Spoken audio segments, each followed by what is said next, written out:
Welcome to another episode of Build Better Brands.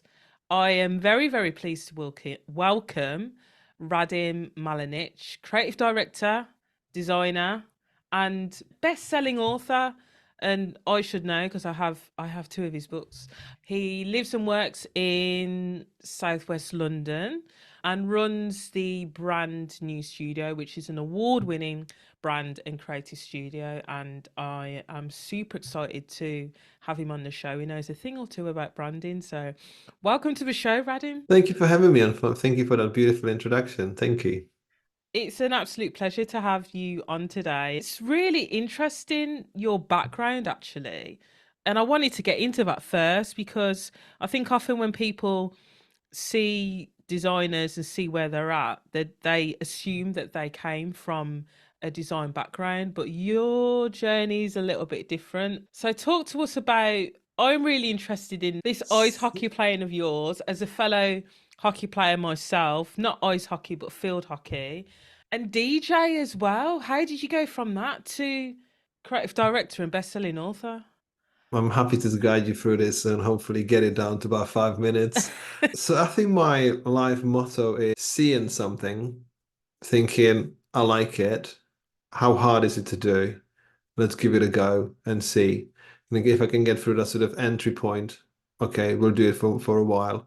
If it doesn't work, well, I'll just see something else. And I think you are, as human beings, we are the sort of collection of experiences of wins, failures, inspirations, information. And sometimes, you might have a broader field of vision and experiences, and sometimes you have a narrow vision. So I, excuse me, I got into ice hockey when I was basically, I think my daughter's age, 7.5. And ice hockey, where I'm from, which is Czech Republic, where I was born, is a national sport. Like it was the number one sport, and we were like the Czech Republic was really good at it.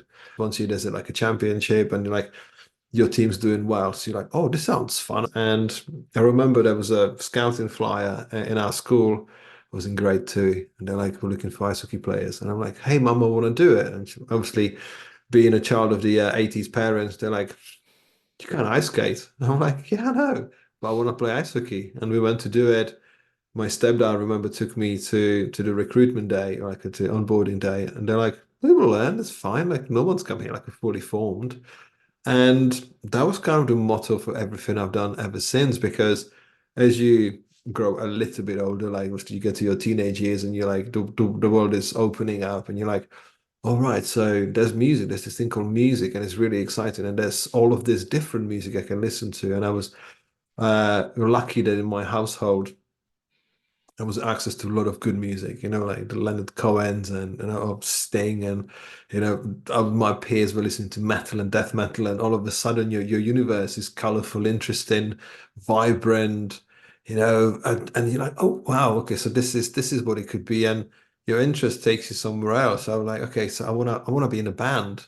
And as the motto goes, I didn't know how to play anything, right? So we just got my really cheap bass, and for death metal, you don't really need to know that many sort of pentatonic scales. So you just give it a go. And we played a gig. I was on stage when I was 15, like we were supporting the band. And I got on that stage because I was fans of other bands in my town. And I was like, hey, look, I've got a band. Well, no one really sort of knew we were absolutely rubbish, but I'm like, we're gonna do it. And at that time to do, I mean, this is like early 90s, to make any merchant stuff, that was like almost impossible. But my mum used to run screen printing studio at the time, so we had our band logos printed, and I Oh, was kind cool. of like branding before I knew for the next 20 years what branding really was. So I was just like, look, there's bands, they've got logos, there's this, they're like, and you just like, because you're young, your brain is a sponge, and you kind of borrow and you try to make things and you're scrappy, and you get people talking about like the punk attitude. I'm thinking fuck that, because we were all punk attitude, like no one had rich parents, access to stuff. We were just making it happen.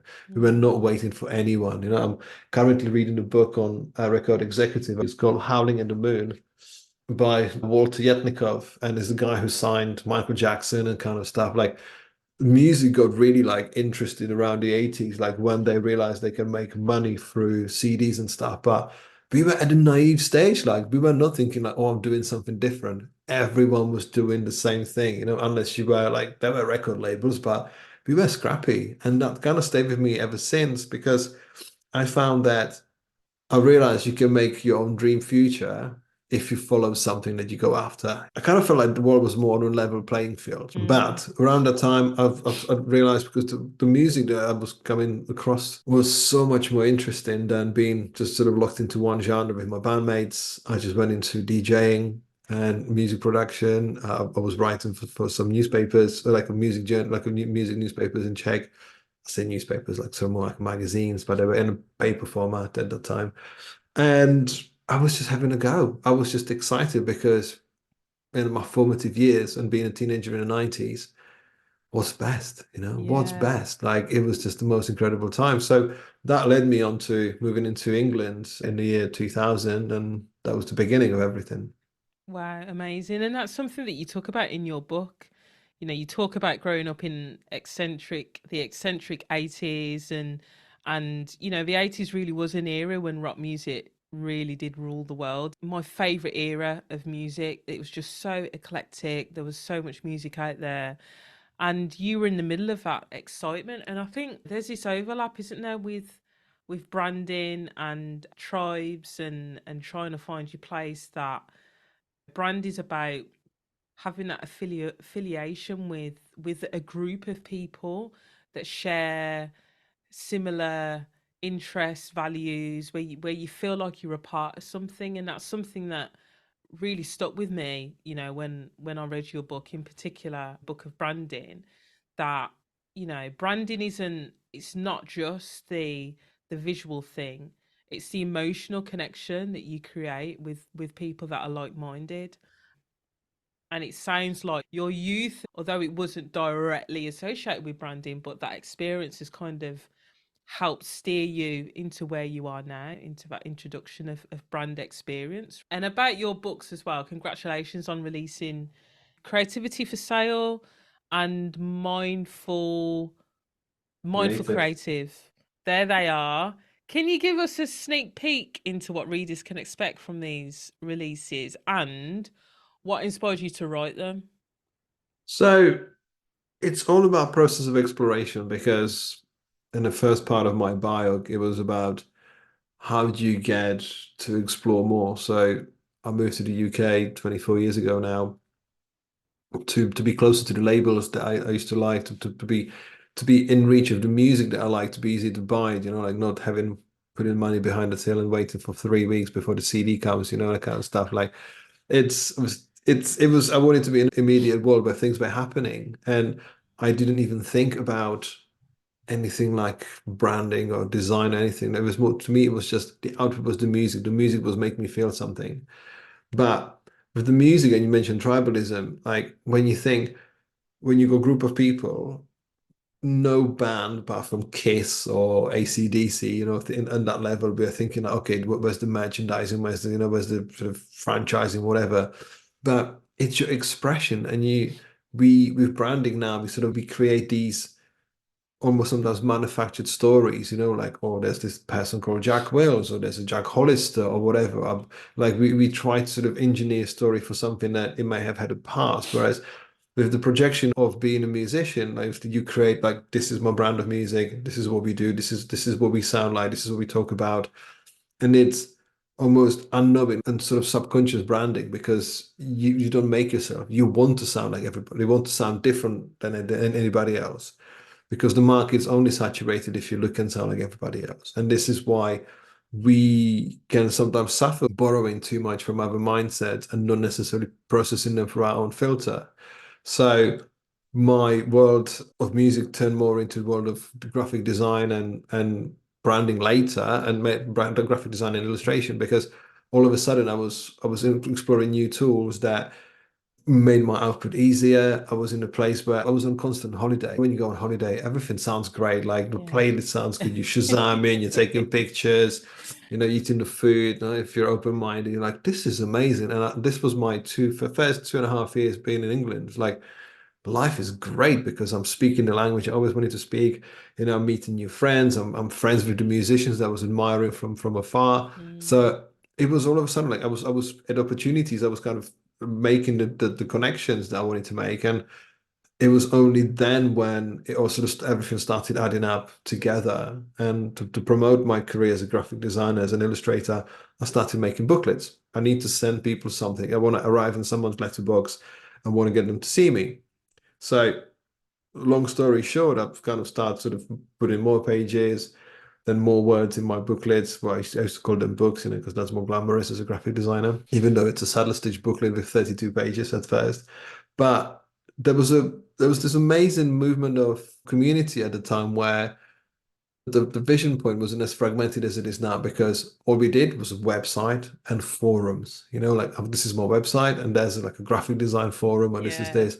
So you can, I mean, I remember having like million page views almost every year on my website. It was exciting because you can be selling books to other friends and people around the world. It was like, I'm making something for myself. And I unknowingly realized that I was unknowingly starting a publishing business, because Mm. now I've got six fully form titles out there. And it was, if it wasn't for the music initially, if it wasn't for the make your own stuff kind of sort of approach, it would never push me into actually thinking, you know what, I'm going to create books. And initially the books that you got, as you mentioned earlier, volume one, Book of Ideas, volume one, was about promoting the work and the philosophy, now all the way to sort of sharing what I have found in the last 20 odd years in the way of building my own business, looking after my personal well-being, like how not to do it in a way.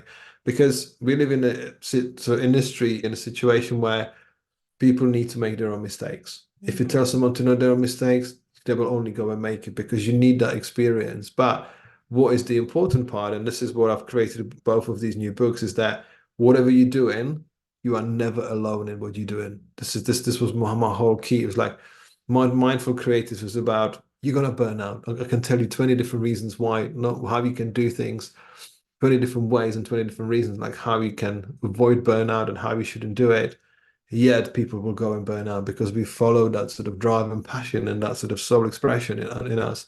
But it's then realizing, okay, I have made a mistake, even though I knew it was coming.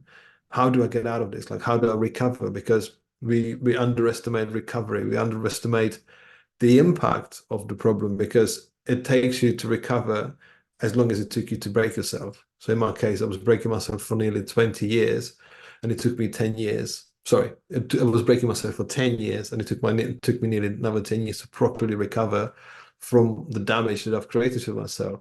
That's what I wanted to sort of pair it up with a book, with creativity for selling, mindful creative, in the way that there's a book on how to launch a business, and then there's a book on how not to, destroy yourself during the process, Mm. and how to create the most optimal conditions. Wow. Yeah, mindfulness in the creative industry, and the title alone, Mindful Creative, sounds very intriguing, and I think it's really important actually to talk about that, to talk about the importance of mindfulness in any field, but in particular the creative field, and how it can really impact both personal well-being and professional success, because it's a bit of a recurring theme, especially in the creative industry, because design, it can never really be done. There's always something that you can add. There's always iterations that you can make, changes that you can make. And I think when you are a creative, there is often level of perfectionism that we're trying to reach, which we know doesn't exist. But when you have this passion for what you do, it can be a bit of a double-edged sword where you don't know where to stop. So let's talk about that. Let's talk about the impact of mindfulness on both personal well-being, but professional success as well. I always say that creativity is an untamed beast. It's Mm. like eight tentacles. Like, yeah, you're never done as a creative. I mean, you always think like, no, there's this sort of this myth of like a zero inbox. Who cares? I've got 35,000 unread Oh, in you're one of emails in those my inbox. I people. don't I've given up, like I used to highlight what I didn't read on a holiday and just mark as read, and I've just given up, because it's impossible, because like there's so much. But Mm. life is an untamed beast, creativity is an untamed beast, and it's about us making the ideal conditions for life and work, because we go headstrong into creativity. Like, okay, I want to learn everything. I'm going to get certified. I'm going to have my website. I'm going to have my social channels. I'm going to have a reels. I'm going to start a course. I'm going to promote it. I'm going to start a newsletter. The list goes on, and that's before you even do client work. Then you take on other people's problems and responsibilities, and life is colorful. So you meet people of all walks of life, and then you've got collaborators, and then you got a family, then you got the life around you, your surroundings, and that's a lot to take in. And you're thinking, well, I want a life and work, balance, and I want the work to be easy. I want the life to be easy. Well, none of that's going to happen because even though we've got most amazing tools that we never had to our disposal even 10 years ago or 5 years ago, we are adding more and more information, and we haven't really worked out for most of our parts for ourselves how to digest it. So in my case, mindfulness is only sort of the mechanics of like how to describe what we can be doing, because there is so much more Mm. in doing as a person and as a creative that you can actually process what you do and how you do it, because you can be million times focused on, okay, I'm an excellent strategist, but what makes you a better strategist is actually how much of a human, how well-rounded and content human you are. Because the reason why I talk about mindfulness is understanding that there's different sides to the coin, and then there's situations that doesn't need to derail you. And I always use this example about being a nervous flyer. When you're on the plane and the plane goes through its motions, the engines make different sounds, the wings clip, the plane sides. And if you're not experienced flyer, you're like, we're going down. We're going down. We're going down. Definitely going down. And that was me, because I was a hangover nervous flyer more than 20 years ago, and a friend of mine told me, look out for the person on the plane who looks like they fly every week. When they lose their shit, you lose yours. You Ah, know? I like that. I wish someone had told me that because I mean, I'm better now, but I was a nervous flyer as well. That's pretty much when you see, like, when you lead a team or when you lead a creative project, like, you can be freaking out about so many things before they happen. Is this good enough? That's why we spend so many hours. Like, when you haven't lived long enough, when you haven't experienced enough conversations, projects going wrong, collaborators, like teams sort of fighting, whatever. When you haven't lived for long enough, you will preempt all of those outcomes as a catastrophizing. You're like, oh, this is going to go wrong, or you might be totally naive thinking, I'm the god, I've been doing this for 10 minutes, but you know what? I'm doing this, like, you have to listen to me. But everything in life needs to somehow sort of slot together. I mean, I'm not talking about jigsaw puzzles. It's more about like, how ready are you for the things in that universe that throws your way? And it's about understanding that, you get people who are sort of cocky and of too confident, like, of course, this should be this way, and they fail. And you get people who are very much wondering, is the plane gonna fall? This is definitely falling. I'm doing this wrong. No, this is not good enough. Should I be presenting this? Oh, how is my presenting? It's more like, look around the room.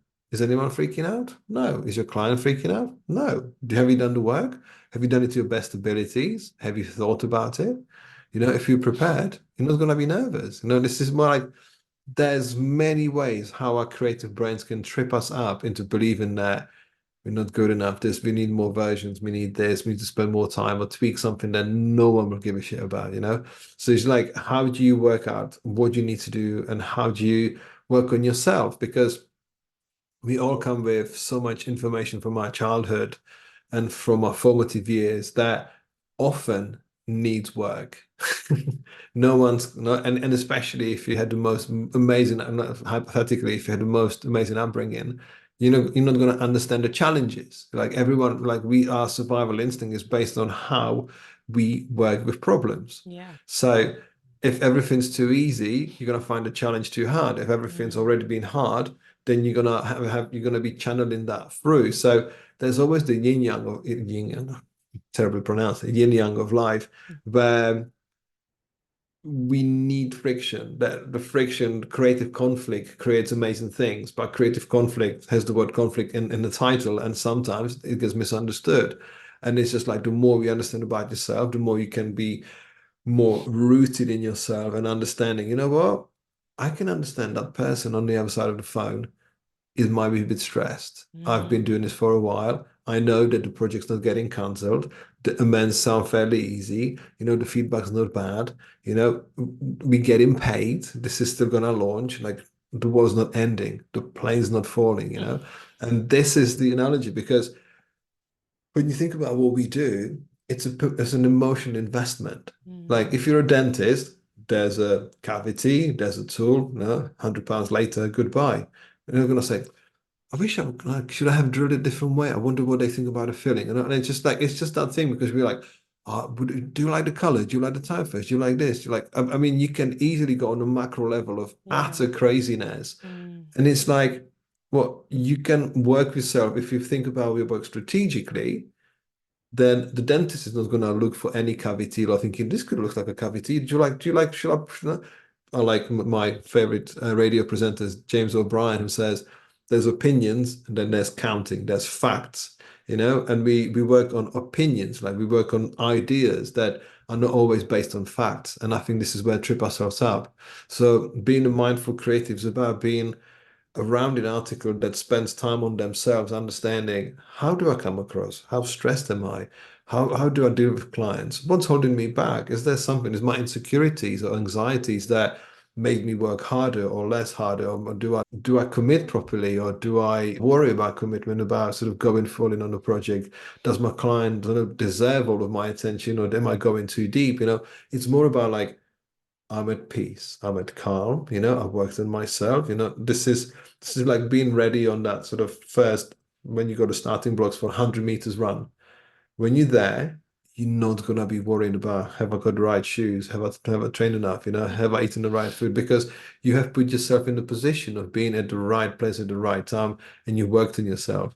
And in creative industries, we appear at our desk, at our computer, trying to solve something we haven't thought about, haven't done much research, haven't had much experience. Yet we think that everything should slot in and work, and it doesn't. Yeah, yeah. I love that. And it's so interesting, especially when you talk of funness and being self aware and this idea that actually it's not until you have the challenges and having to overcome problems and situations that um, don't necessarily go to plan, whether that's from a young age or not. Those are the things. That's where most of the learnings come from, and it's very difficult sometimes to explain, especially to some of the younger creatives, that actually there's only so much you can learn by being taught. It's the doing, it's the experience where you really start to learn things. And this, when we talk about this idea of balancing creativity and business, for those aspiring to build creative careers and businesses, you've just got to do it. You've just got to live it, experience it, learn how to overcome problems, work with clients, manage expectations, take care of yourself. It's not until you're in the trenches that you'll know what works. And even then, it's about the lifelong learning. You think you've got it figured out, and something else will come along and make you realize that you haven't at all. But that's okay. It's all part of the creative process. The problem is more about the mindset that in traditional and ancestorial sort of way of working, you don't become an entrepreneur by the age of 21. You haven't just invented, new feed for cows, whatever, and that makes you agricultural barren. We have created a society which in a good way is based on meritocracy. You can become someone and you can get there quick if everything on your short-lived journey so far actually clicks together. The problem is the magic happens when you understand the part and the pieces because the age of a CEO or like the average age of a new startup, you would think, oh, must be 20, like it must be like look, everyone young seems to be Forbes 20 under 20 or 10 under 10 or something like it. Yeah. It seems like it's fucking everyone millionaire like by the age of 6 or something. Yeah. But the average startup age is still 45. Mm. The age of people starting a new company is 45 because you get to the crossroads of your life and you realize I've lived a little. I know something. It's beginning to make sense. Let's have a look what I can do with it. Because in our formative years, it's about credit. People leave companies because I didn't get enough credit, or People get totally upset because the work they created, client shoots to pieces, or the feedback's not formulated in a way that will make them happy about it. It's all about the mindset, how we approach the work, because when we're younger, we want to change the world to be our vision.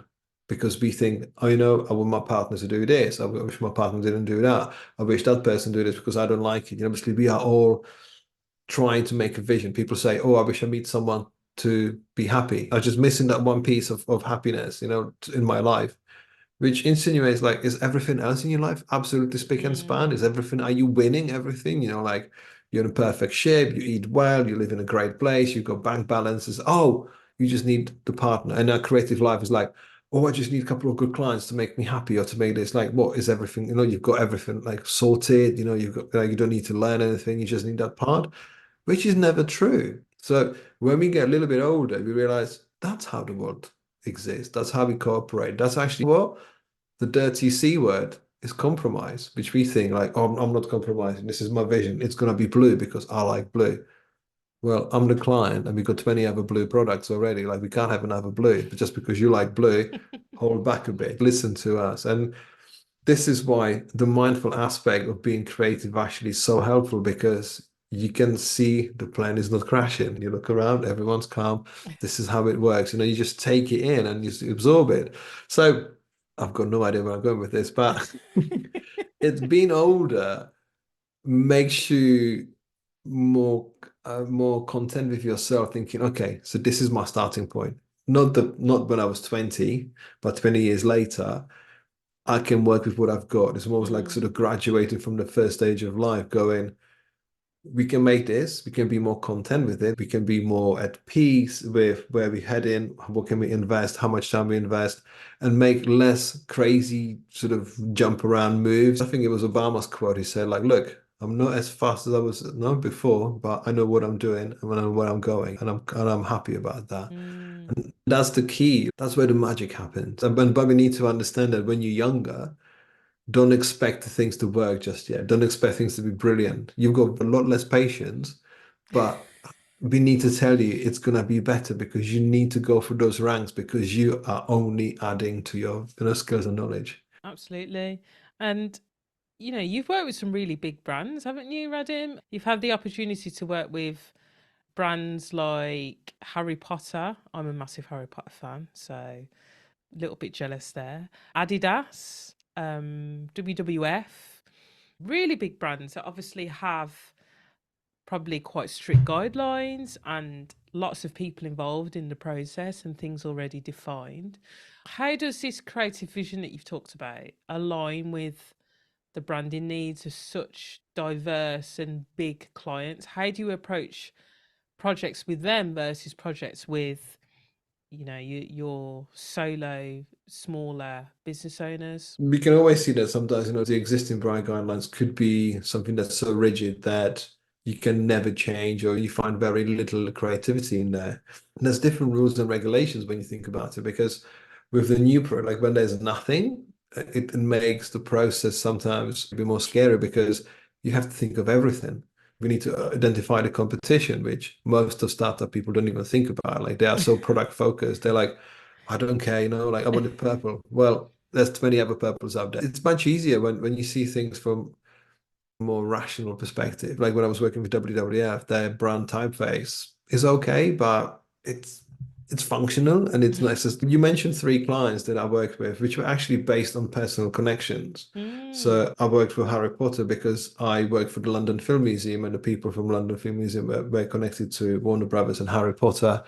There were limitations in how immersive the work could be, but it's a world of Harry Potter, and we helped them to create the merchandising called Platform 9 3/4, which is the most successful store in the UK in King's Cross Station.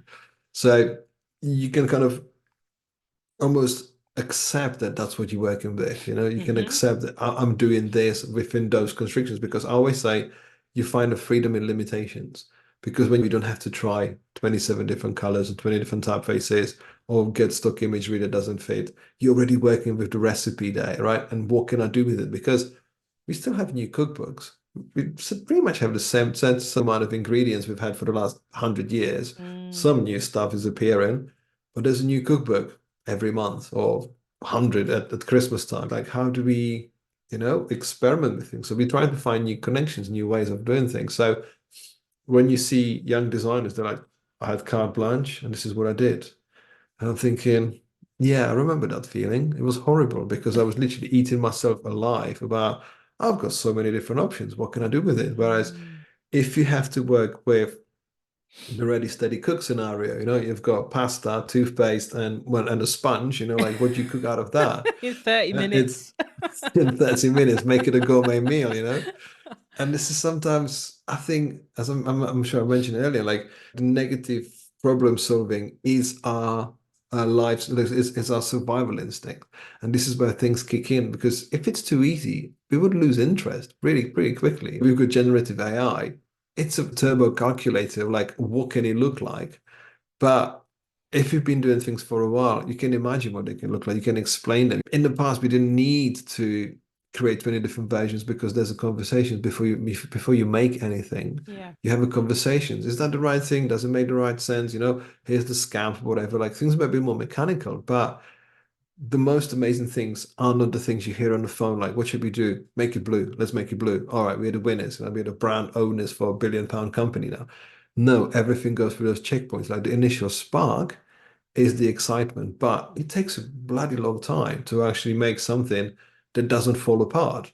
You can Mm. make something amazing in a day or in an hour, but it will fall apart. It will Yeah. not have gone through the validations and the reflection and the connections with people. And this is what our current world makes us believe that everyone's amazing in an hour. I think it's again, it's with age, like the Yeah. more Absolutely. realizations because we're teaching people how to be strategic thinking or how to, learn from history and stuff. But what we hear about students and they're not having the right software knowledge and personal skills, you just and sometimes I feel because we were in our generation a bit more scrappy, like we were go-getters, and Yeah. now we have started talking about mental health and we started talking about like how things should be working and how we should be sort of nicer to each other and how certain things should appear. And it feels like the pendulum swung to the other side where people are like, I need to look after myself. And we see it from a perspective where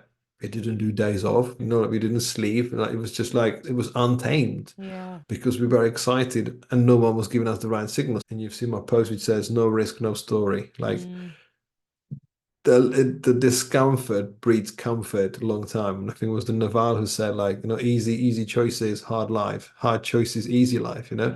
We sugarcoated maybe the reality that it seems like, oh, you know what, it's meant to be really simple, right? No, like there should be some friction just to make Yeah. that spice taste Absolutely. good. But you can't make it overbearing that, we all need sort of medical help, if that Yeah. makes sense. Yeah. I totally agree. And I think we live in an age where a lot of the content and messaging coming from often social media is this idea that you can become a millionaire overnight and build a successful brand and become an influencer, and that those things happen really easily and really quickly. And there's this mindset that I think a lot of young people see that and feel like it should be easy, and that it's kind of a guarantee that if they have an idea and they post on YouTube or whatever, that there's going to be success, and that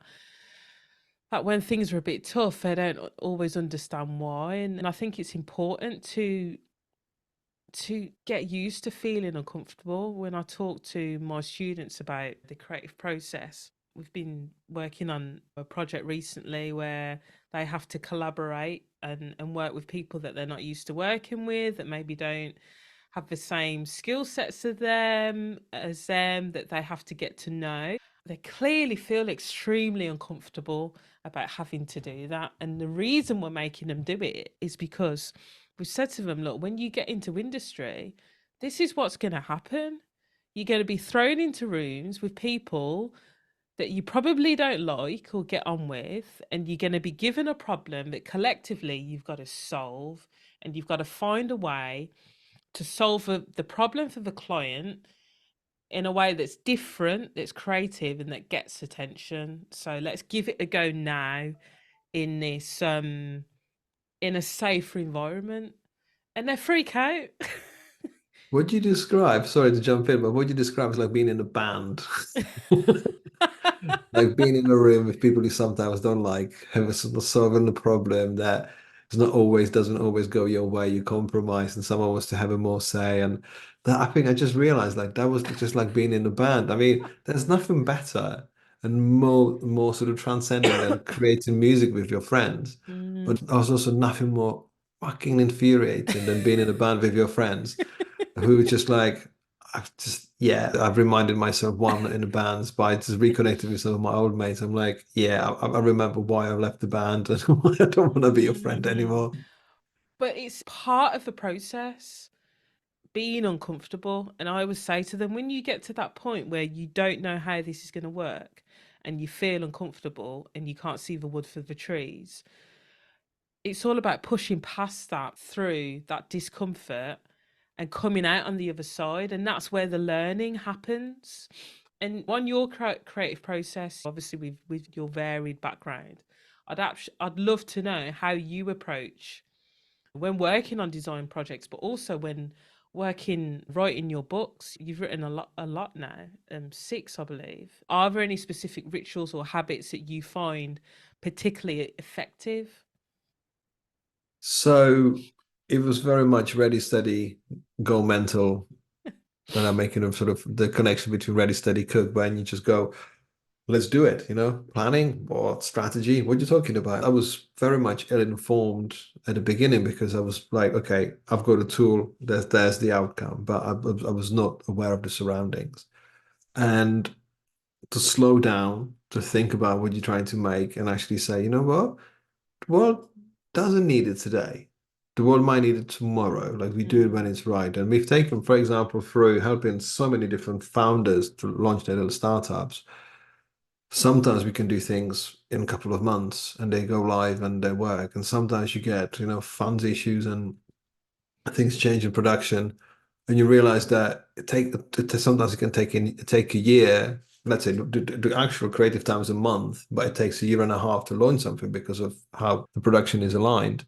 And you've in a year and a half, you get so much better idea than you had at the beginning. So we could have launched and rebranded or fixed and changed the campaign or whatever. And it can sometimes feel frustrating for people saying, well, I haven't gone to market. You get people who are like, well, you haven't finished my branding and my company's waiting for it.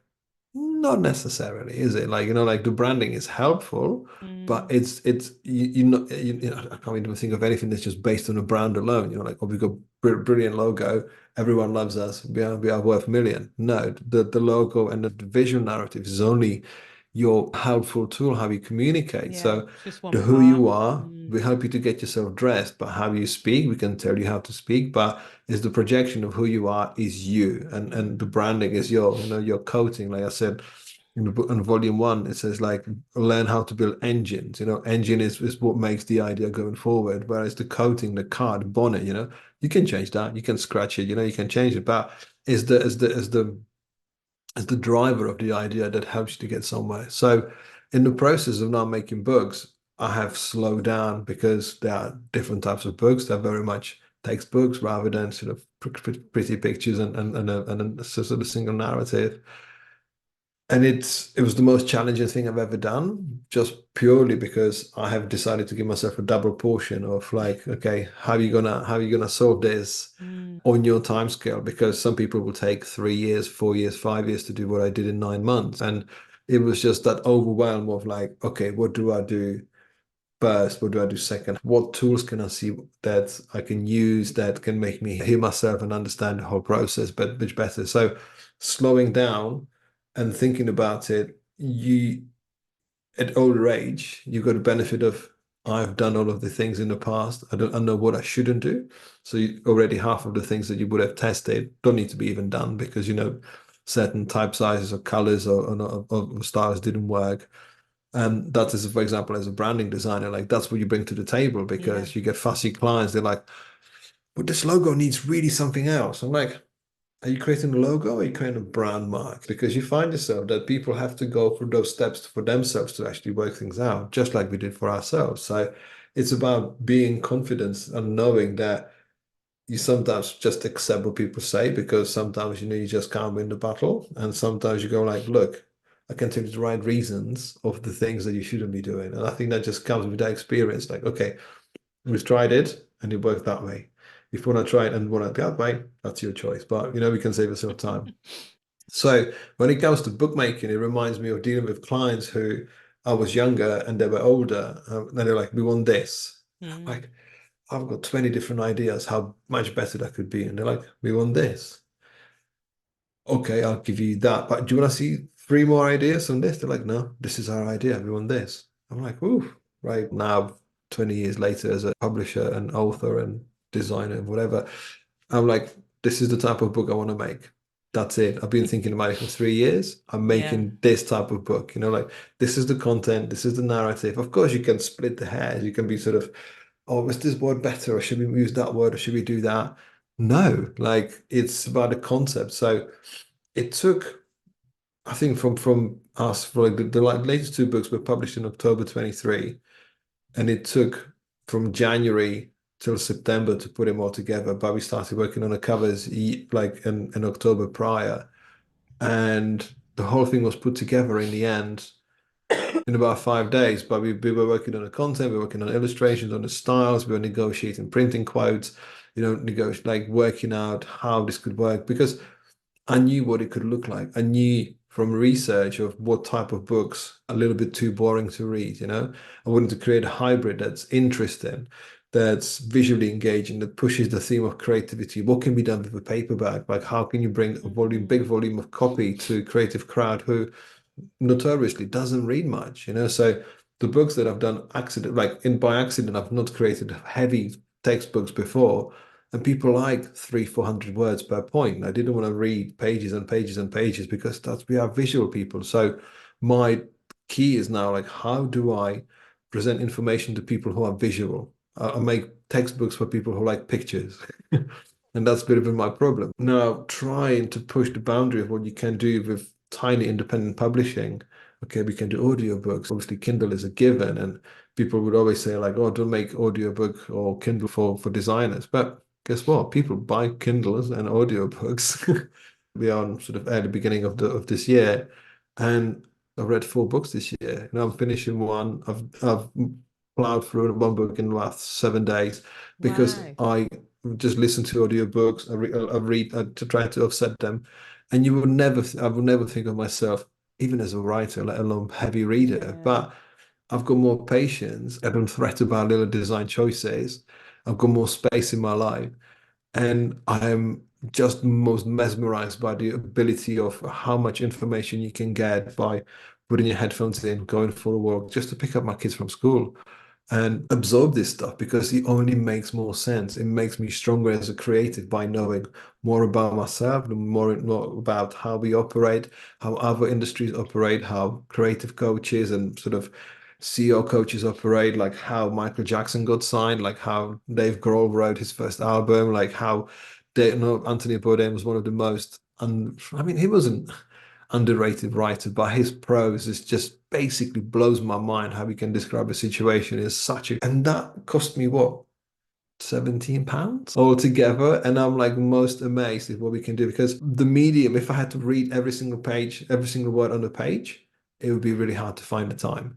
But the way we've adapted our tools works because you can learn something on the go. I think in this day and age, you can't plead ignorance. Say, well, I don't want to read this, or I don't want to listen to this. You know what? It's okay to be who you are, but then don't tell me that something doesn't work because Mm. there's million ways to find out how you can join the dots. And if you just sort of, if you're taking your time on that, just don't complain. Like literally just find your time because if you tell me that something doesn't work and I've been using it every day for the last 5 years, I don't think it's the problem, it's the product, it's the user problem. Yeah. User error. And yeah, user error, user issue. And Mm. it's just like I think, of course, we've created a world that's so much more turned up on 11, 12, 13 volume, right? because I'm in the book of Mindful Creative, I just liken it to like the highway of life and creativity. Because imagine like a 5-lane motorway, and you've got those millions of self-made, self-certified millionaires bombing it in a fast lane in their little flashy cars, and you're in a slip road going, well, I'm sort of happy here, sort of going 20 miles an hour in your bashed up Fiesta, going like, look, this is my beginning, I'm just learning, this is all fine. But you look over your shoulder and go, that's what it looks like. And the Mm, millionaire goes, you know what? I've got a course you can, you buy my course, you can be a millionaire too. And you're like, oh, should I do this? And you're like, yeah. it doesn't have to. Like the time comes right. Like the things, because this we can talk about that. We can spend like a whole hour just about how we distort our vision and how the highways we've created, the highways of information we've created between, social media, our website, the courses, books. Again, it's exciting, but again, it can at the moment it's kind of like an untamed beast yet again because how many courses can you make? How Yeah, many there's courses a can lot you out can you there. buy? And it's just like how do you distill this information that's right for you and how not it's okay to get lost. And that's one of the best things ever because you never know what you might find on your journey in the wrong direction, only to come back and say, I'm gonna keep this, and that, I'm gonna go that way. It seems so overwhelming. And the question is, how do you make it work for yourself? Because you can either drown or you can swim. And and it's mostly people would say, I'm drowning, like this is too much. But on the surface, when you think about it, it's our choice. No one's making you to be on Instagram. No one's making you to subscribe to everything, to have all the newsletters in your inbox. Like no one's making you to do it. It's our choice. Yet we say like, oh, this is a systematic problem because the social media does this to me. Well, all you do, you have to actually open the phone and do it. And this is where the problem is. So people say, is the algorithm, is this and that.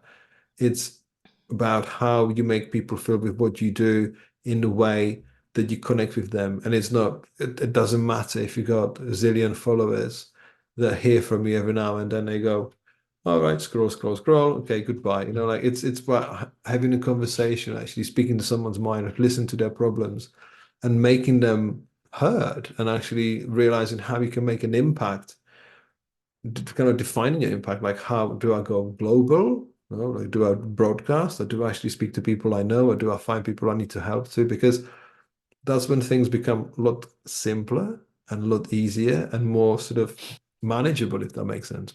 Yeah, absolutely. And I think that's a wonderful mantra.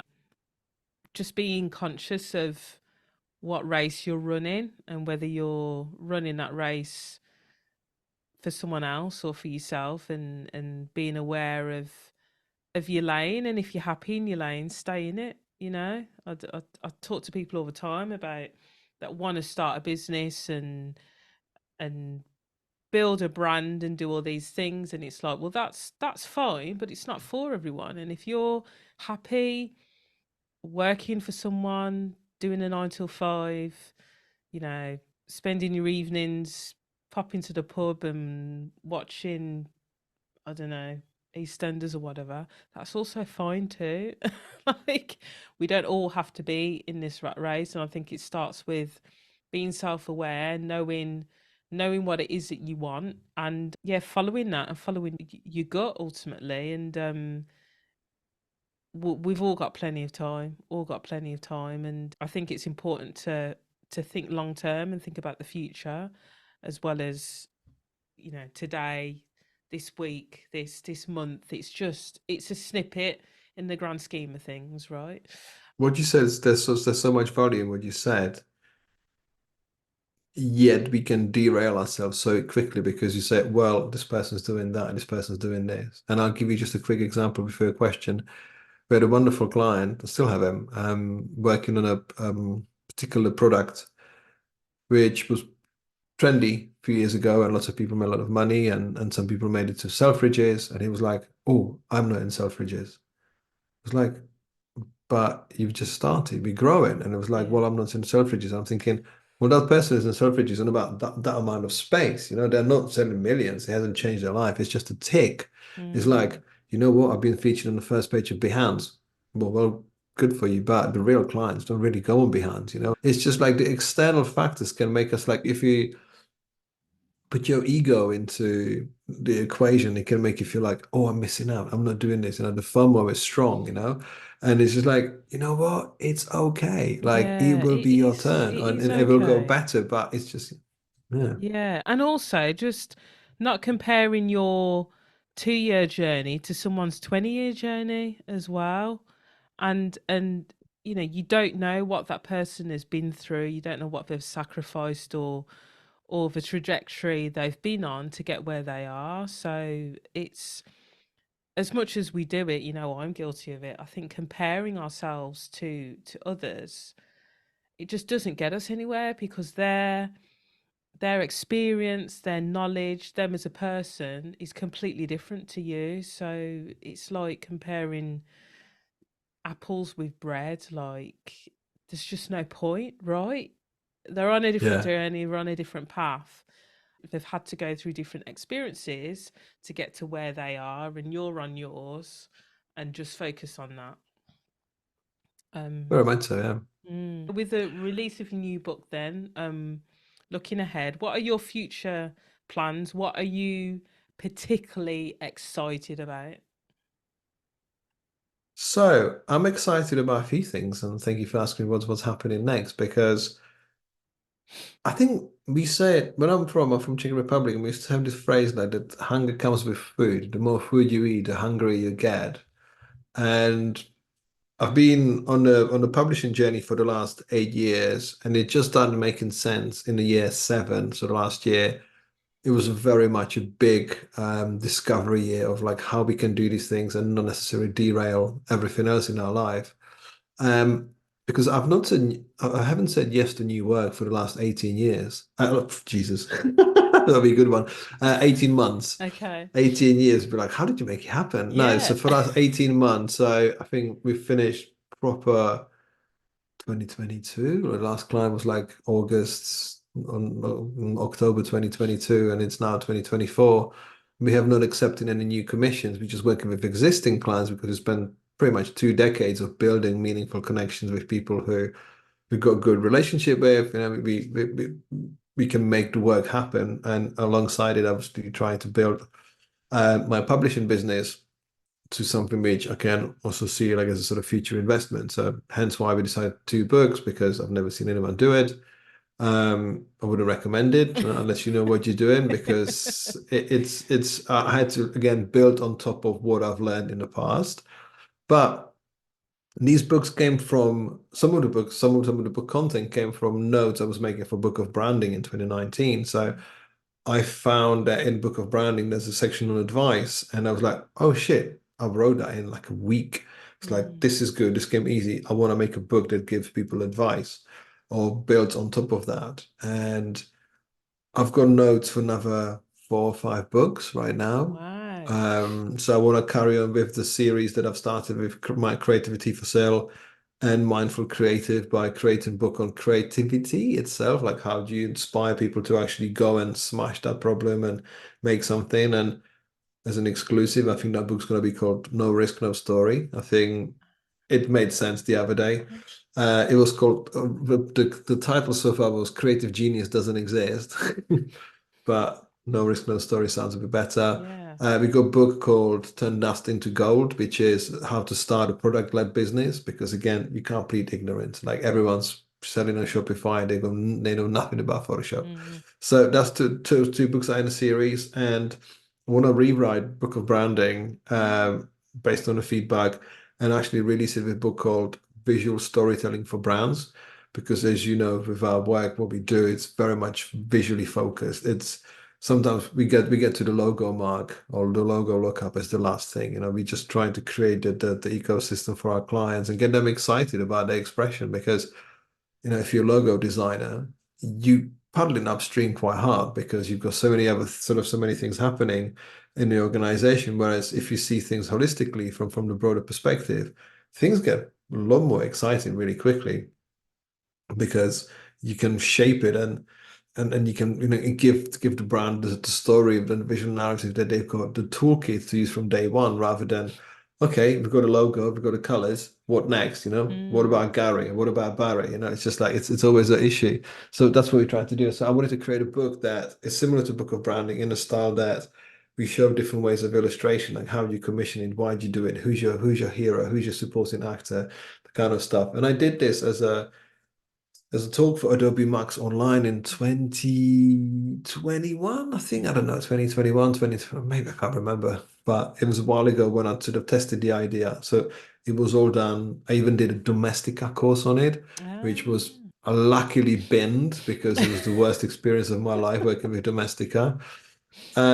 Yeah, it was not meant to happen. So it was just a lot of these things that sort of inspire these things. Like, and now I've got the time, the mental, like the mental headspace to actually say, you know what, we can process this. I've built a team of editor and illustrators around what I do. So I'll try to open it up and welcome more people on board, and things make more sense because I'm no longer go, do I write this book or that book or this book or that book? Like, yeah, it's this. This is about one topic. I always say like it's one idea, it's one page, like make it simple, don't jump around. And as you can tell with my tangent going, like it could be so easy.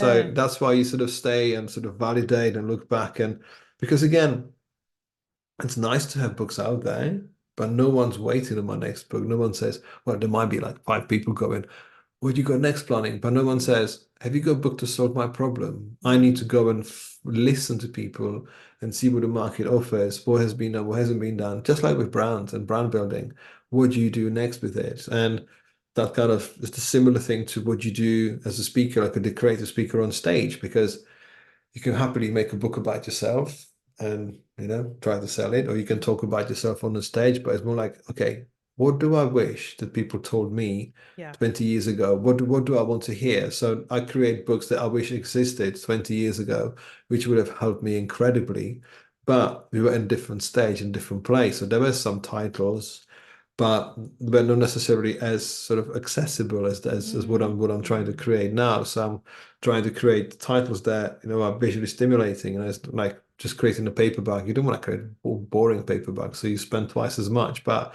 you want to do vibrant colors and print text in green and blue and brown and kind Yeah. of stuff. So when it comes to the verbal expression being on stages, I'm booking in to the festivals pretty much around the world, from off Barcelona to Adobe Max in London to Adobe Max in LA. Looking to go to Australia. There's a few events in between, but it all goes to the Amazing. point that if it was no risk, there would be no story. And Yeah. I've put those stories in the book format, which helped me to jump a few steps by not looking and sounding like everybody else. Mm. I went to do design thinkers in Canada in last year, end of last year, and I was signing my books next to Stefan Sagmeister and Chris Do. And I've Cool. met Sagmeister before, but he didn't remember me. But Christoph was like, "Who is this guy?" It's like he's given me two books. Like, then you can be waiting in the back of the queue to speak to some of these people, or you can create yourself as a person of interest and of value and integrity and information and generosity. This is what my story is about. I think that's sometimes what we try to do through brands, that it's a surface level. Like what is your richness? Like what is your Mm. philosophy? Where do you do it? And as brand designers, we can help people to do it. We can open their eyes to thinking, you know what, you're product focused. There's emotional connection. People will love you for why you do it. That age one mantra now. But it's all about understanding that there's what you don't need to do anymore, if that makes sense. Like you don't Mm. just to flap about and go like, this is interesting today. Let's make a book on that. Let's interesting on that. Because the number of book pitches I've had from people, and like, you're just thinking about now, but this is going to be here for a while, well, Mm. short while. But what do you want to do? What do you want to give to the others? Because that's when the magic happens. Yeah. Amazing. Amazing. Wow. Exciting stuff for the future. Thank you for sharing that, and super excited to, yeah, to hear about and see your up and coming books. I've absolutely loved our conversation. It's been wonderful. It's been valuable, and yeah, I really appreciate you taking the time to speak to us today, Radim. Thank you. Thank you for having me. And thank you for our mutual friend for putting us in touch, because it's all about the meaningful conversations and meaningful Yes. connections, by opening new doors and just having these conversations like this that you never know where they might travel. Yeah. So thank you so much, Yeah, we Danielle. need to do a shout out. Thank you, Anthea, for connecting me and Radim. This is a good one. Appreciate it. Thank you.